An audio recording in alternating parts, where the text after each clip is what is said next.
C'est quoi le meilleur moment pour poster sur Instagram pour toi? Alors, j'ai testé toutes les heures possibles et inimaginables. Tous les monteurs que j'ai eus m'ont dit il faut publier à 17h, etc. Moi, aujourd'hui, j'ai une conviction, c'est que si ton Reels est bon, il partira viral quoi qu'il arrive. Donc en fait, je me pose même plus de questions à l'heure à laquelle il faut que je poste. Tu le postes à 23h. S'il est bon, il partira viral à 8h du matin le lendemain, quoi. T'as pas l'idée d'habituer l'algorithme? Par exemple, je te dis une bêtise, hein, tu postes toutes les semaines, 2 fois par semaine, le mardi et le mercredi à 18h, par exemple. T'aimes pas ce côté habituer l'algorithme? On parle beaucoup de ça.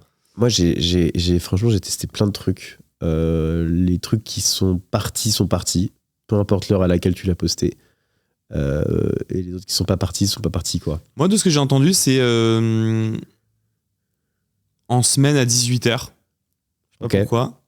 Ouais, mais en fait, c'est ça le truc, c'est que moi, je sais pas pourquoi, mais je suis un peu frileux sur ce genre de conseils. Alors quand même, t'as dans les activités, tu sais, dans ton suivi d'activité sur Instagram, tu peux voir les pics d'audience. Le problème, c'est que le pic d'audience est relié au moment où tu postes. Moi, par exemple, c'est beaucoup 18h, mais en même temps, je poste tout le temps à 18h. Bah oui. Et peut-être que, mais en même temps, est-ce qu'il y aurait pas un boost à la première heure? On peut imaginer que 18h, c'est la fin de journée aussi. C'est le moment où peut-être tu te mets un peu sur les réseaux. Dans le métro, etc. Ouais, c'est sûr, mais en fait, tout le monde va poster à 18h, donc en fait, c'est aussi ça le problème, c'est qu'il y a beaucoup plus de concurrence aussi. Il faudrait voir par rapport au nombre de personnes qu'il y a. Ouais. S'il y a beaucoup plus de monde, s'il y a 3 fois plus de monde sur Instagram à 18h, mais il y a que 2 fois plus de gens qui postent, ça va, tu vois.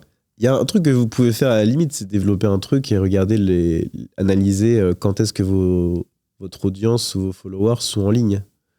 Il y avait un élève qui avait fait ça, il avait analysé le petit point vert sur LinkedIn. C'était sur LinkedIn, mais tu peux le faire sur Insta aussi. Et il avait comptabilisé par rapport au nombre de personnes qui étaient en ligne versus le nombre de personnes qui étaient en ligne. Et il analysait ça toute la journée jusqu'à te donner l'heure exacte à laquelle le plus de personnes sont connectées. Et est-ce que tu as une reco sur le week-end, la semaine, ou non, pas spécialement pour toi? On peut poster à toute heure, tout le temps. Tous les créateurs de contenu. Franchement, poster à minuit un mardi, j'y crois moyen quand même. Louis, c'est Thibault Louis qui m'a prouvé ça. Hein. Les plus gros posts viraux qu'il a fait sont partis à 23h. Il m'a dit vas-y, je poste. Et il est parti viral à 23h. Il a publié. Au début, je l'engueulais un peu. Je dis mais publie à 18h et tout. Il me fait mec, il a fait quand même plusieurs millions de vues sur les réseaux. Et je pense que je suis d'accord en fait. Il n'y a pas de. Faut juste publier. Donc c'est plus la régularité que l'heure. Ouais. Pour moi. Et après, le week-end, est-ce que tu recommandes de poster le week-end aussi ou pas? Ouais. Le dimanche, c'est un jour super parce qu'il n'y a personne qui poste. Tout le monde est en vacances, sauf vous, du coup. Ouais. Et donc dimanche, pas mal. Dimanche, c'est là où j'ai fait les plus gros chiffres. Ouais. Ok, samedi aussi ou... Ouais, tous les week-ends, c'est très bien. Ouais, le plus difficile, je pense, c'est le lundi. En fait, je voudrais donner une recommandation pour quelqu'un qui a un contenu à poster sur une semaine. Est-ce qu'il vaut mieux qu'elle poste tous les dimanches potentiellement que tous les mardis, tu vois ce que je veux dire?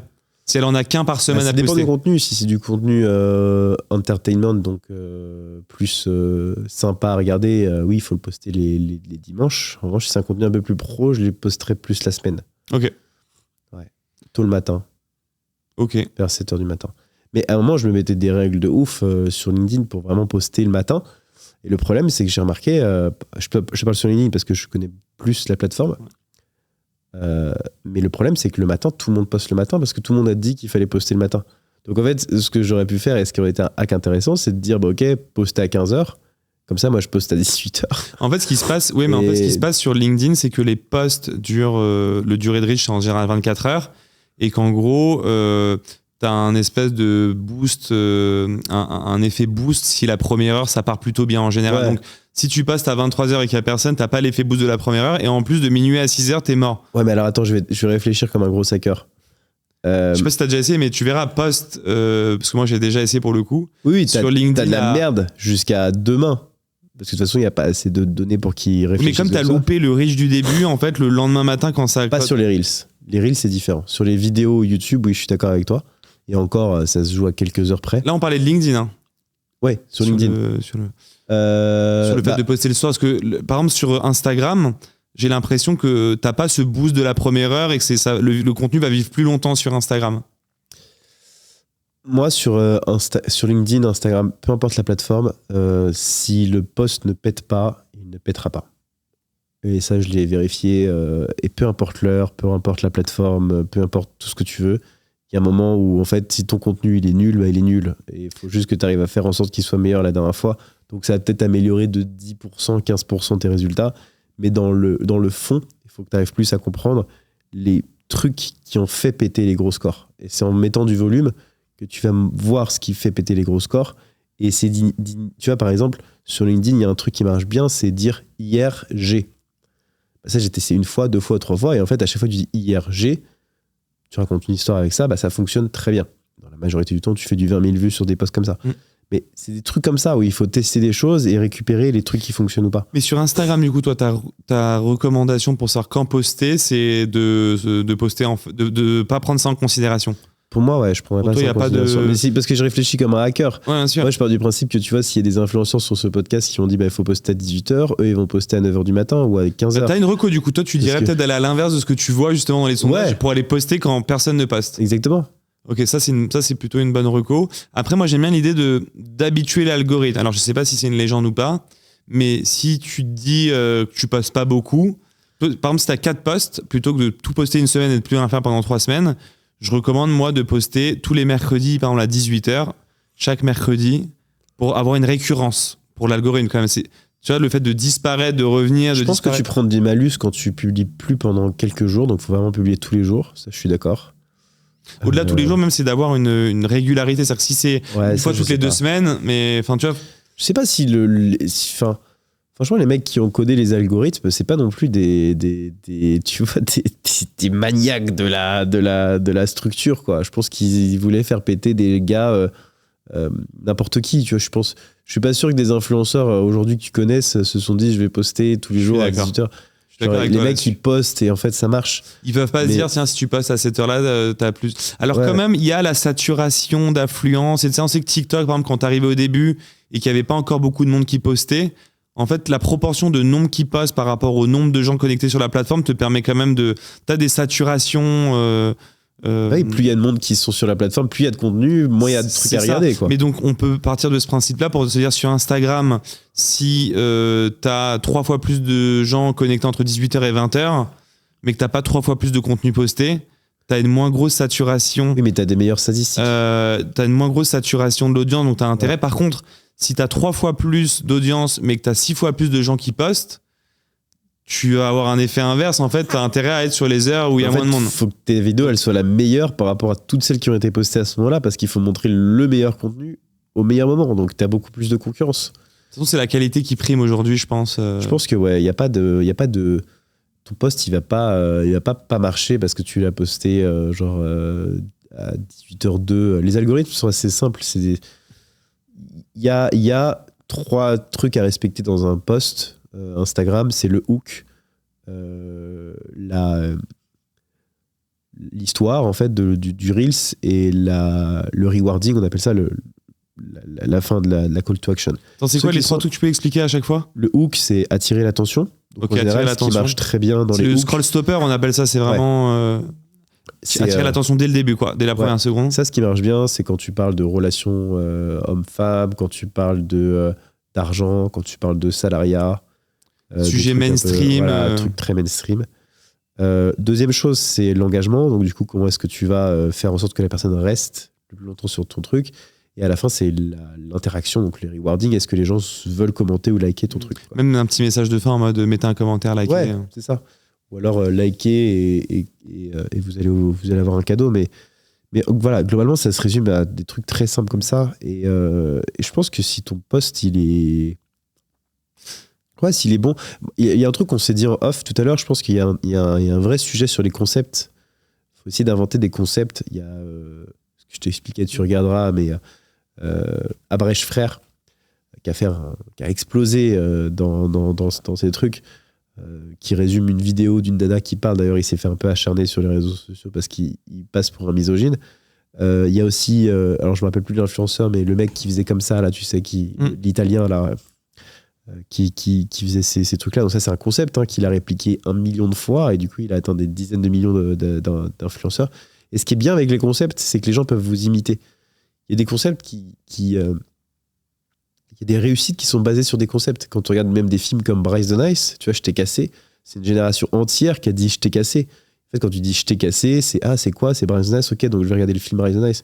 Donc créer des concepts, c'est le meilleur moyen pour moi, le meilleur hack pour partir viral. Donc ouais, quand poster sur Instagram, en fait, tu pars déjà dans la mauvaise direction. En fait, finalement, tu es en train de te demander quand poster, comme s'il y avait une structure que les ingénieurs Instagram s'étaient dit, si tu postes à cette heure-là, tu auras un boost, plutôt que de te concentrer sur la qualité. En fait, j'ai envie de dire, celui qui se pose la question en tant que gros hacker, tu vois, de quand poster sur Instagram, en fait, il est en train de se mettre une barrière mentale du fait qu'il poste pas assez, il fait pas assez de qualité, et il essaie de chercher un hack en mode, tiens, mais si je passe à la meilleure heure, je vais pouvoir améliorer, mais en fait, il se voit la face par rapport au problème. Ouais. Tu vas pas régler ton problème en postant à la bonne heure sur Instagram. Il est pas dans la bonne direction. Mais ça arrive souvent. Hein. C'est pour ça que je dis que c'est un espèce de maze, un espèce de labyrinthe. C'est que souvent, tu vas continuer à avancer, même si tu te cognes la tête contre le mur, quoi.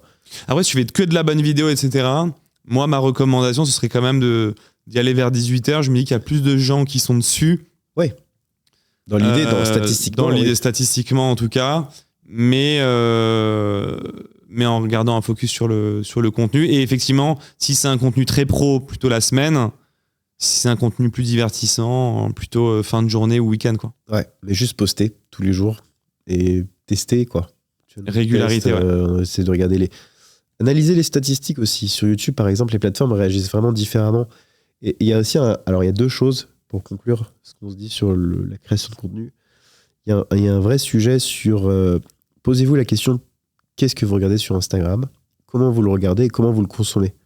Ça, c'est hyper important. Et regardez les vidéos si vous auriez scrollé, vous, à votre place. Et si vous auriez scrollé, c'est qu'est-ce qui peut faire que vous n'auriez pas scrollé? Les usages sont vraiment différents parce que moi, je ne regarde pas YouTube et Instagram de la même manière, par exemple. Et YouTube ne me recommande pas les mêmes choses qu'Instagram. Je suis d'accord. L'algorithme est différent. Faut créer un compte du coup pro sur Instagram, enfin un cocher pro, et aller du coup analyser, ça te donne accès à des statistiques, et là tu vas voir les audiences, les gens qui regardent, parce que pareil, si tu fais partie de la Gen Z ou que t'es un jeune ou que t'es encore à l'école, là pour le coup je sais que le mercredi après-midi ça marche bien, tu sais, parce que t'as mais il y a l'après-midi les libre types de contenus en fait qu'on va te proposer qui doivent te dire ok, ce que je veux dire c'est qu'il faut, un peu comme je l'avais fait avec Google, il faut comprendre la plateforme, il faut savoir comment elle fonctionne. Tu scrolles sur Instagram, qu'est-ce qu'il te propose, pourquoi, qu'est-ce qui a attiré l'attention sur ce truc-là. Et par exemple, sur YouTube, moi, je vais sur YouTube parce que je veux me distraire, tu vois, je veux m'occuper un peu l'esprit pendant que je suis en train de déjeuner, etc. Donc, quel contenu je peux faire sur YouTube pour que les gens au déjeuner puissent regarder mes vidéos? Donc, Instagram, ça va être plus rapid scroll. T'es dans le métro, tu rapid scroll. YouTube, ça va être plus entertainment. LinkedIn, ça va être plus actionnable, professionnel, t'es au bureau. Tu vois, donc chaque plateforme a un peu son truc. Et enfin, la deuxième chose, c'est que tu as aussi une incarnation à avoir sur les réseaux sociaux où à un moment, ça va péter tout seul. Par exemple, tu mets Anthony Bourdon sur une vidéo. Beaucoup de gens le connaissent, donc beaucoup de gens vont stopper. Donc c'est un scroll stopper à lui-même, en fait. Son visage, c'est un scroll stopper à lui-même. Si tu mets Mbappé sur tes vidéos, c'est un scroll stopper à lui-même aussi. Donc, il y a beaucoup de... D'ailleurs, c'est des hacks que je vais faire dans pas longtemps, dans ma formation, et que je vais apprendre aux gens. C'est d'aller découper, par exemple, des vidéos avec des personnalités célèbres, donc grosses tendances, et les republier automatiquement sur une chaîne YouTube pour pouvoir accumuler le maximum de vues. Et du coup, monétiser la chaîne et gagner de l'argent. Et là, il y a beaucoup, et c'est principalement des développeurs, c'est genre une vingtaine de lignes de code, et dans lequel tu vas chercher des trucs, les republier, et tu gagnes de la monétisation parce que les gens regardent tes vidéos. Top. Merci beaucoup. Merci à toi.